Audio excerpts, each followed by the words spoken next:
दुनिया में इंसान एक तरह से पैदा होते हैं, यहाँ कोई मुख से पैदा हो रहा है, कोई भुजाओं से पैदा हो रहा है, कोई जंघे से पैदा हो रहा है। दुनिया चांद पर जा रही है और आप गाय गोबर गौमूत्र में विज्ञान ढूंढ रहे हैं।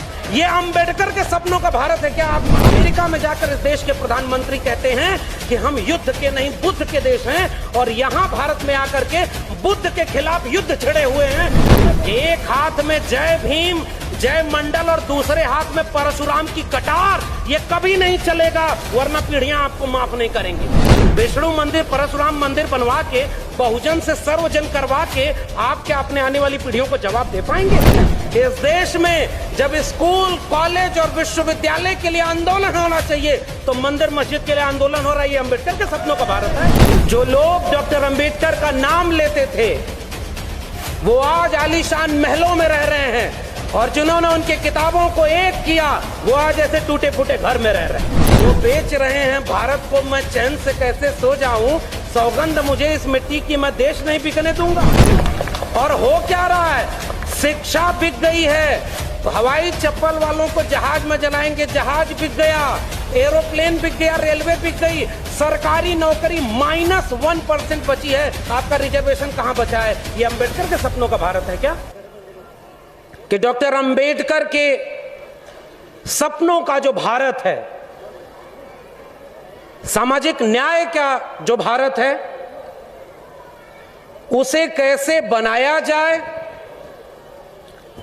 और उसमें बुद्धिजीवियों की क्या भूमिका हो सकती है,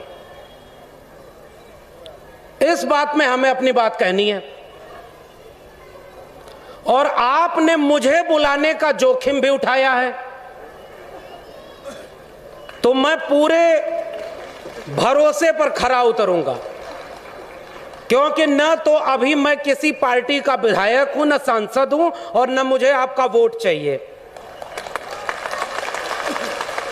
यह एक वैचारिक आयोजन है, क्योंकि आपने डॉक्टर अंबेडकर से लेकर के तथागत बुद्ध का नाम लिया है, इसलिए यहां से सच बोलना बहुत जरूरी है।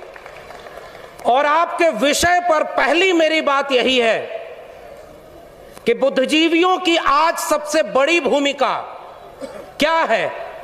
पहली बात तो यह कि मैं अपने को कोई बुद्धिजीवी नहीं मान रहा, अभी तो हम सीख रहे हैं।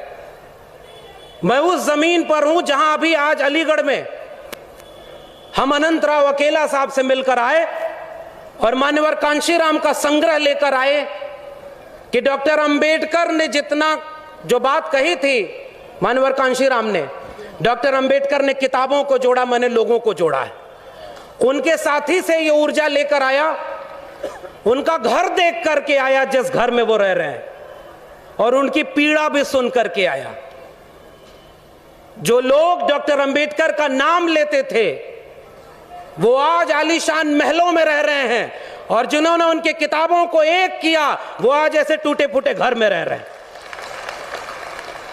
इसलिए जरूरत इस बात की है कि आप कहीं उस रास्ते तो नहीं जा रहे कि जैसे देवी देवता का नाम लेकर के राजनीति हो, माला पहनाया जाए, आप वहां पर डॉक्टर अंबेडकर को रख देंगे, तथागत बुद्ध को रख देंगे, तो हमारे जैसे लोग उसके खिलाफ खड़े होंगे, पहली बात। और उस समय उन्होंने कहा था बुद्धिजीवियों की भूमिका, मैं कोट करते हुए डॉक्टर अंबेडकर को यह बात कह रहा हूं। 1956 में डॉक्टर अंबेडकर ने एक वाक्य कहा एक सभागार में कि मुझे पढ़े लिखे लोगों ने धोखा दिया है। और वो धोखा क्या था? वो हमारे जैसे लोगों ने धोखा दिया, हम उन्हें धोखा दे रहे हैं। मैं अपने को शामिल करके ये बात बोल रहा हूं। हम, माहौल बदला है तो डॉक्टर अंबेडकर के बिना अब किसी का काम नहीं चल पा रहा है। सब नाम ले रहे हैं डॉक्टर अंबेडकर का, और वो लोग भी नाम ले रहे हैं जो अपना सारा काम डॉक्टर अंबेडकर के खिलाफ कर रहे हैं। इस खतरे से बचना जरूरी है। मैं कोट पढ़ रहा हूं, 1940 में, किताब का नाम है पाकिस्तान और the partition of India. Doctor Ambedkar क्या लिख रहे हैं आप सुनिए। अगर हिंदू राज हकीकत बनता है तब वह इस मुल्क के लिए सबसे बड़ा अभिशाप होगा। हिंदू कुछ भी कहें, हिंदू राष्ट्र, हिंदू धर्म समानता, स्वतंत्रता और बंधुत्व के लिए खतरा है। उस आधार पर वह लोकतंत्र से मेल नहीं खाता है। हिंदू राज को किसी भी कीमत पर रोका जाना चाहिए, डॉक्टर भीमराव अंबेडकर कह रहे हैं। इसलिए मैं इस मंच का इस्तेमाल केवल अपने विषय के लिए कर रहा हूं। आपने मुझे विषय दिया है कि बुद्धिजीवियों की भूमिका क्या होगी, तो बुद्धिजीवियों की भूमिका यह होगी कि आंख में आंख डाल करके वह सच कहा जाए जो वक्त में कहने पर जेल में भेजा जा रहा है। दूसरी बात, डॉक्टर अंबेडकर के सपनों का भारत कैसे बनेगा? आप ये कहेंगे कि हमने उनकी मूर्ति बनवा दी, उनका आवास जो पुराना आवास था उसको बना दिया, हम आपको धन्यवाद कहेंगे।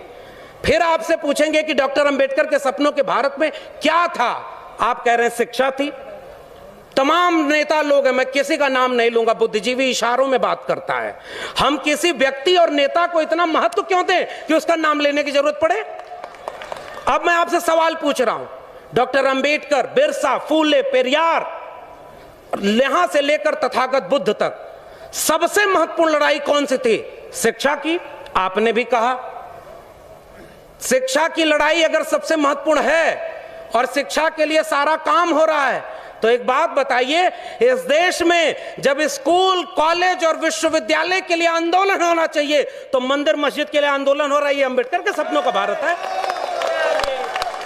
कितने नए विश्वविद्यालय और स्कूल बने? मैं विश्वविद्यालय में पढ़ा रहा हूं, दिल्ली विश्वविद्यालय में, आज तक अभी टेम्परेरी प्रोफेसर हूं और मुझे इस बात की चिंता नहीं है कि सच बोलने पर आप मुझे क्या करेंगे। अरे मैं आपकी तारीफ करता तो मुझे आज एसोसिएट प्रोफेसर बना देते, लेकिन मुझे पता है कि आपसे अगर इतनी मदद ले लूंगा तो वही बोलना पड़ेगा जो इस मंच से मजबूरी में बोलना पड़ता है, इसलिए सच बोलूंगा।